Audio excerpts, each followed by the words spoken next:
말씀과 함께하는 따뜻한 오늘 큐티온.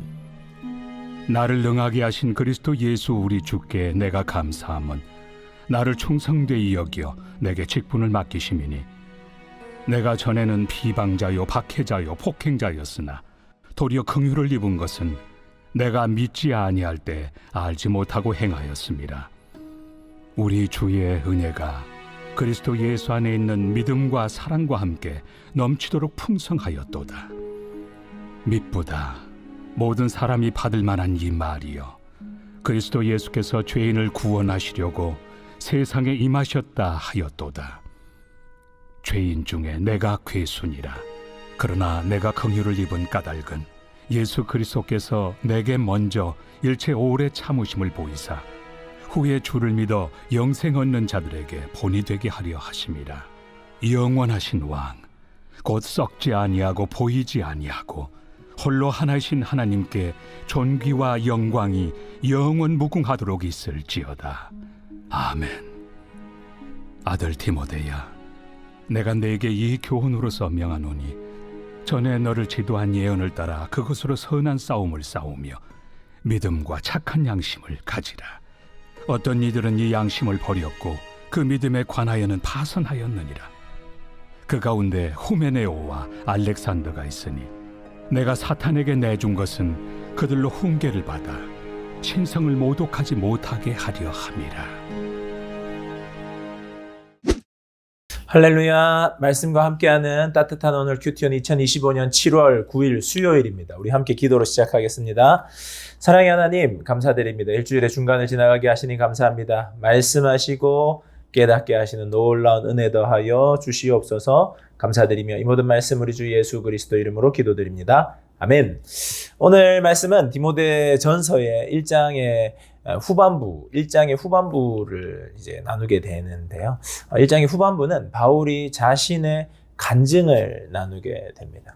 자신의 간증을 나누면서 하나님의 그 은혜가 얼마나 큰 은혜인지를 고백하게 되고요. 그러면서도 이제 오늘 말씀 18절, 20절 그 뒷부분에 가면요. 디모데에게 복음의 진리를 지키면서 어떻게 살아가야 되는지, 믿음의 선한 싸움을 싸우며 살아가야 할 것을 명령하고 있습니다. 자, 그러면 우리가 한번 어떤 부분을 묵상하면 좋을지 살펴보면 좋겠는데요. 먼저 우리 오늘 1장, 오늘 큐티의 전반부를 살펴보면 사도 바울은 자신을 뭐라고 지칭하느냐면요. 비방자고 박해자고 폭행자였다고 고백합니다. 과거에 자신이 그리스도인들을 잡아 죽이기 위해서 그러한 자리에 섰음을 고백하는 거죠. 그런데 그러한 자기 자신을 하나님의 놀라운 은혜로 말미암아 하나님의 놀라운 사랑으로 말미암아 그를 품으셔서 그를 변화시켜 주셨다라고 고백합니다. 그래서 사도 바울은 15절에서 자신을 죄인 중에 괴수라고 고백하는 겁니다. 자신이 돌아보니까 자신은 정말 죄인 중에 죄인인데 하나님이 한량없는 은혜로 자신을 붙잡으셔서 지금 이 자리에 세워주셨다는 고백이라고 할 수 있을 겁니다. 그래서 우리 기독교에서는요, 자신의 존재에 대해서 제대로 알아야 되는데, 우리의 존재가 하나님이 나를 창조하신 정말 아름다운 존재라는 것이 첫 번째라면, 두 번째는 그렇게 아름답게 창조되었지만 죄로 인하여 타락한 존재라는 것입니다. 우리가 우리 자신을 돌아보았을 때, 모든 사람이 죄를 범하였으면 하나님의 영광에 이를 수 없다는 것. 우리의 마음을 통찰하신 하나님 앞에서 우리들은 죄인이라는 것. 그래서 내가 얼마나 죄인인지 깊이 깨달아서 이 죄악된 나를 불러서 포기하지 않으시고 부르시고 세워주시는 그 하나님의 은혜를 깨닫게 될 때에 우리는 그 예수 그리스도의 놀라운 은혜와 사랑 앞으로 나아갈 수 있게 된다는 겁니다. 이런 모습을 보았을 때 사도 바울은 하나님의 사랑과 은혜와 길이 오래 참으심을 깊이 깨달았어요. 자기 자신이 얼마나 큰 죄인인지를 깨달았기 때문에 하나님의 그 은혜를 바르게 바라볼 수 있었고 누릴 수 있었다는 겁니다. 그래서 여러분들 신앙생활 오래 하면서 죄인이라는 거 다 아는 이야기 아니야? 죄인인 거 다 알지 다 죄인이지 나만 죄인인가? 이런 마음은요 하나님의 은혜를 누릴 수가 없습니다. 내가 나 자신을 바라보며 얼마나 깊이 그 죄에 대해서 좌절하고 내 속에 그 죄를 향하여 죄를 사랑하는 그 마음을 발견하고 정말 죽을 수밖에 없는 존재임을 깨달았을 때 예수 그리스도를 통한 하나님의 은혜를 얻을 수 있게 된다는 것입니다. 그러하기 때문에 내가 구원받는다는 것, 복음으로 말미암아 새 사람이 된다는 것은 죄인인 내가 얼마나 큰 은혜를 누리는지, 또 박해자에서 이제 하나님의 부름받은 사명자로서 선다는 것이 얼마나 큰 은혜인지를 바라볼 수 있게 된다는 겁니다. 여러분 자신이 어떤 존재인지를 깨달아서 하나님의 은혜와 사랑 앞으로 나아갈 수 있는 여러분 되기를 축복합니다. 두 번째는요, 이제 사도 바울이 디모데에게 개인적인 격려하는 것을 넘어서서 명령을 하게 되는데요.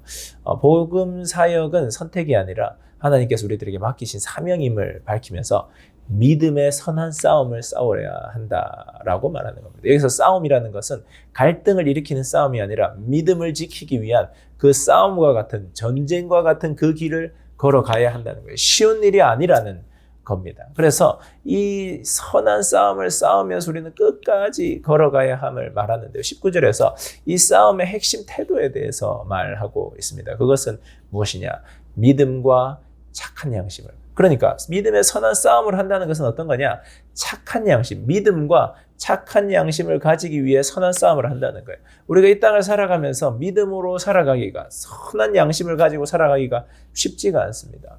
을에 포기하기 쉽습니다. 하지만 오늘 말씀에서는 그것을 지키고 그렇게 살아내기 위해서 선한 싸움을 살아가야 된다는 거예요. 믿음이 침몰하고 양심을 버릴 것과 같은 그 시대 가운데서 선한 싸움을 살아가는, 전쟁을 하라는 겁니다. 성령님과 함께 예수 그리스도의 은혜에 힘입어서 우리가 쌓아가야 된다는 거예요. 여러분, 우리가 하나님의 은혜를 안다고 생각하지만요, 정말 나에게 죄가 찾아올 때 우리가 얼마나 그 죄와 죽기까지, 피 흘리기까지 싸우는지, 아니면 그냥 그 죄와 동화되어 버리는지 여러분 한번 깊이 고민해 보시기 바랍니다.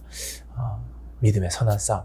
그래서 우리들이 살아가는 이 길은 때때로는 전투와 같이, 전쟁과 같이 치열하게 살아가야 될 때가 있는 것입니다. 그렇지 않으면 죄가 나를 삼키기도 하고, 악한 양심이 나를 삼키기도 하고, 믿음 없음이 나를 삼키기도 한다는 겁니다. 그래서 이 디모데에게 사도 바울이 반드시 믿음의 선한 싸움을 싸우라, 그렇게 믿음에서 떨어진 자, 선한 싸움에서 떨어진 자들이 있다 하는 말씀을 하면서 그를 독려하고 있는 겁니다. 여러분, 믿음의 선한 싸움을 우리 함께 해가십시다.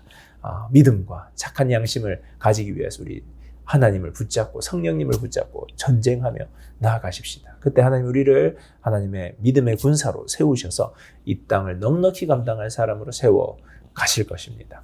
묵상을 위한 질문인데요. 첫 번째 질문은 하나님의 은혜 앞에서 얼마나 내 죄를 깊이 자각하고 있습니까? 한번 돌아보시면 좋겠고요. 진리와 믿음을 지키기 위해서 여러분 어떤 선한 싸움을 하고 계신가요? 묵상하며 들으면 좋은 찬양은 표대를 향하여입니다. 우리 표대를 향하여서 믿음의 선한 싸움을 하며 끝까지 달려가시는 우리 모든 세문안의 청년들 되기를 주님의 이름으로 축복합니다. 우리 함께 기도하겠습니다.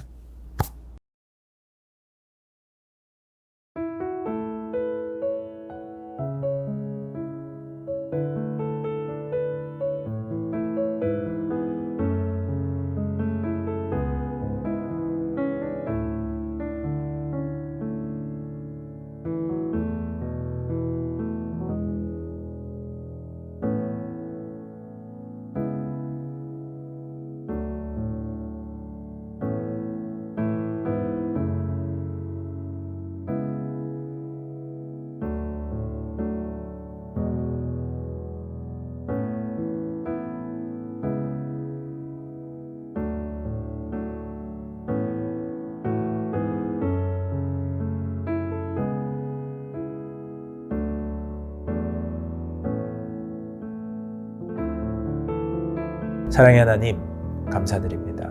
우리가 참 연약한 인생이고 죄인입니다. 죄인된 우리를 돌보아 주시고 은혜 더하여 주시옵소서. 그 은혜에 힘입어 믿음의 선한 싸움을 하며 나아가는 저희들 되도록 함께하여 주시옵소서. 감사드리며 이 모든 말씀 우리 주 예수 그리스도 이름으로 기도드립니다. 아멘. 좋은 하루 되세요. 안녕.